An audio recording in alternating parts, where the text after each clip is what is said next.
Recently কেরালায় এক pregnant হাতিকে খুব নৃশংসভাবে খুন করার ঘটনা সামনে এসেছে, যেখানে তাকে একটা আনারসের ভেতরে বোম ঢুকিয়ে কিছু মানুষ খেতে দেয়, যেটা তার মুখের ভেতরে গিয়ে ফেটে যায়। আর সেই হাতিটি টানা 3 দিন নদীর মধ্যে দাঁড়িয়ে থেকে কষ্ট সহ্য করতে করতে মারা যায়। বন্ধুরা, এটা কোনো নতুন ঘটনা নয়।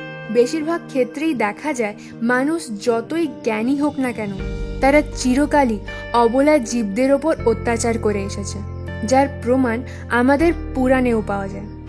আজ আমরা আপনাদেরকে এমনই কিছু ঘটনা ও তার পরিণামের কথা শোনাবো, যা থেকে আপনারা জানতে পারবেন কোনো নিরীহ প্রাণীর সাথে অকারণে খারাপ ব্যবহার ও কিছু ভালো আচরণে কি কি ফল হতে পারে। তো চলুন বেশি দেরি না করে ভিডিওটিকে শুরু করা যাক।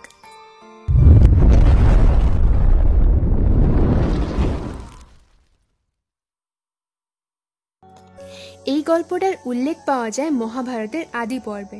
ঘটনাটা সেই সময়ে যখন পাণ্ডবরা রাজ্য ত্যাগ করে স্বর্গের উদ্দেশ্যে রওনা হয়েছেন আর হস্তিনাপুরে রাজত্ব করছেন রাজা পরীক্ষিত। একদিন রাজার পুত্র জন্মেজয় তার অন্যান্য 3 ভাইদের সাথে এক যজ্ঞের আয়োজন করেছিলেন। সেই যজ্ঞ থেকে বেশ কিছুটা দূরে একটা কুকুরের ছানা বসে দেখছিল। হঠাৎ জন্মেজয়ের ভাইরা ওকে লাঠি দিয়ে মারতে শুরু করে দিল। ওকে মেরে মেরে ওখান থেকে তাড়িয়ে দিল। তখন কুকুরের বাচ্চাটি কাঁদতে কাঁদতে তার মাকে গিয়ে বলল, মা, জন্মেজয়ের ভাইরা আমাকে খুব মেরেছে। ওর মা বলল, নিশ্চয় তোরই কিছু ভুল থাকবে।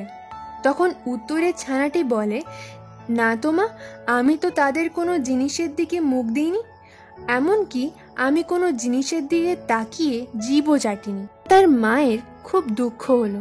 তখন মা কুকুরটা জন্মেজয় আর জন্মেজয়ের ভাইয়ের কাছে গিয়ে জিজ্ঞেস করলো, আমার বাচ্চার কি দোষ ছিল যে তোমরা ওকে মেরেছ? জন্মেজয়ের ভাইরা কিছু উত্তর দিতে পারল না। তখন সেই মা কুকুর তাদেরকে অভিশাপ দিয়ে বলল, যেভাবে আমার ছেলেকে বিনা কারণে মার খেতে হলো, সেভাবেই তোমাদের জীবনেও বিনা দোষে আকস্মাৎ এমন কিছু সমস্যা এসে পড়বে যা তোমরা শত চেষ্টা করেও দূর করতে পারবে না। এই কথা বলে কুকুর তার বাচ্চাকে নিয়ে চলে যায়। আর তারপরে কি হয়েছিল তা হয়তো আপনারা অনেকেই জানেন। এর কিছুদিনের মধ্যে জন্মেজয়ের পিতা রাজা পরীক্ষিত জঙ্গলে যান। সেখানে তিনি তার অধৈর্যের বশে ঋষি শৃঙ্গির কাছ থেকে অভিশাপ পান আর 7 দিনের মাথায় তক্ষক নাগের কামড়ে মারা যান। নেক্সট গল্পটি নেওয়া হয়েছে মহাভারতের মহাপ্রস্থান পর্ব থেকে। কুরুক্ষেত্র যুদ্ধ শেষ হওয়ার 34 বছর পর যখন পঞ্চপাণ্ডব দ্রৌপদীর সাথে রাজ্য ত্যাগ করে স্বর্গের উদ্দেশ্যে রওনা দিয়েছেন, তখন তাদের সাথে একটা কুকুরও যাত্রা শুরু করেছিল। সেই পথে দ্রৌপদী সহ যুধিষ্ঠিরের সব ভাইরা এক এক করে প্রাণ ত্যাগ করলেন। লাস্টে স্বর্গের দ্বার পর্যন্ত যুধিষ্ঠিরের সাথে সশরীরে শুধুমাত্র ওই কুকুরটি পৌঁছতে পেরেছিল। দেবরাজ ইন্দ্র যুধিষ্ঠিরকে স্বর্গের ভেতরে আহ্বান জানালেন। যুধিষ্ঠির যখন ভেতরে প্রবেশ করতে গেলেন, তখন দেবরাজ যুধিষ্ঠিরকে বাধা দিয়ে বললেন, কুকুরটিকে বাইরে রেখে আসতে হবে। যুধিষ্ঠির প্রতিবাদ করে বললেন, যে যে বাধাগুলো অতিক্রম করে আমি এসেছি, সেই একই বাধাগুলো অতিক্রম করে কুকুরটিও আমার সাথে স্বর্গের প্রবেশদ্বার পর্যন্ত এসেছে। তাহলে যদি আমি প্রবেশ করতে পারি, কুকুরটি কেন পারবে না? যুধিষ্ঠির আরও বললেন, শরণাগতকে ভয় দেখানো, স্ত্রীবধ, ব্রহ্মস্যহরণ ও মিত্রবধ, এই 4 কার্যে যে পাপ হয়, ভক্তকে ত্যাগ করলেও সেই একই পাপ হয়। তাই তিনি ভক্তকে ত্যাগ করতে পারবেন না। তখন কুকুররূপী ভগবান ধর্ম নিজের রূপ ধারণ করে বললেন, সত্যি, স্বর্গেও মহারাজ যুধিষ্ঠির তুল্য ধর্মবান ব্যক্তি অন্য কেউ নেই।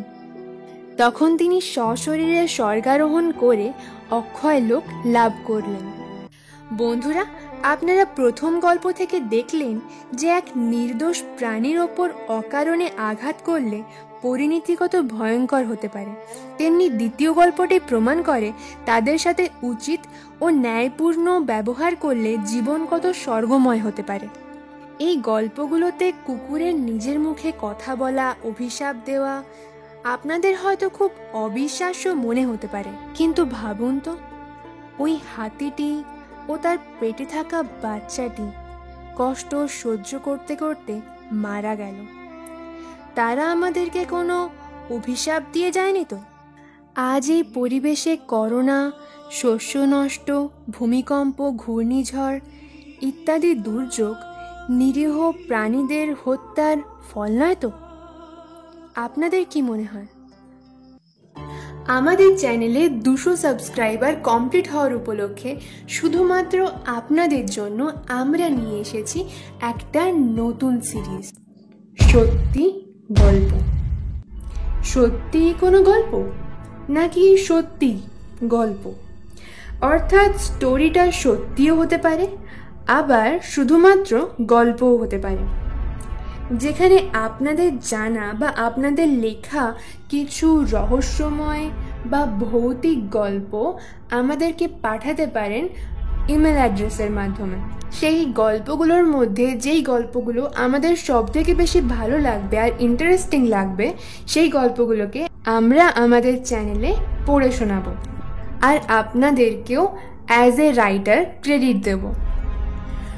সত্যি গল্প এন্টার দিয়ে আপনার লেখা বা আপনার জানা গল্পটা লিখে নিচে আপনার নাম, বয়স ও ঠিকানা লিখে পাঠিয়ে দিন আমাদের এই ইমেল অ্যাড্রেসে। এই টপিকটার সব ডিটেলস আমরা ডেসক্রিপশানে দিয়ে দেবো। তাড়াতাড়ি করুন, আপনাদের লেখা ওই ইন্টারেস্টিং গল্পগুলো পড়ার জন্য আমরা খুব এক্সাইটেড হয়ে আছি। আর হ্যাঁ, এই ভিডিওটা যদি ভালো লেগে থাকে তাহলে লাইক করুন, আর আমাদের এই সিরিজ নিয়ে যদি কিছু জানতে চান তো আমাদেরকে কমেন্ট বক্সে প্রশ্ন করতে পারেন। আজকের মতন আসি, দেখা হবে এরকম আরও একটি ভিডিওতে।